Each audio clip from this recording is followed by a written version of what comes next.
High, this is Nabanita. I am in Australia right now. তোমরা দেখছো আমাদের অস্ট্রেলিয়ার ঘুরতে যাওয়ার ছোট ছোট মুহূর্তগুলো। লং উইকেন্ডের ডে 2 আমরা বেরিয়ে পড়েছি অ্যালবানি সাইট সিনগুলো দেখবো।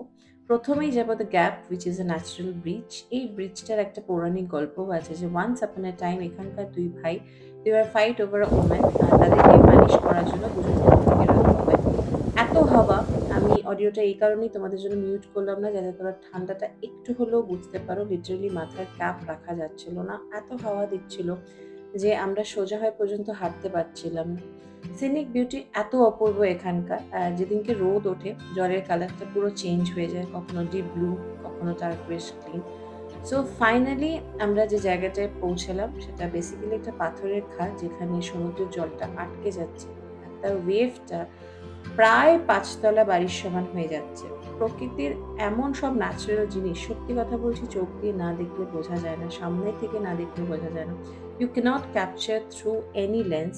কিছু কিছু সময় না নেচার বুঝিয়ে দেয় যে আমরা যতই বড় বড় বিল্ডিং বানাই না কেন, তার কাছে এটা কিচ্ছু। I believe nature is not a place to visit, it is our home. If you look deep into the nature, and then you will understand everything. The earth has its own music for those who listen. So slow down and enjoy the simple pleasure.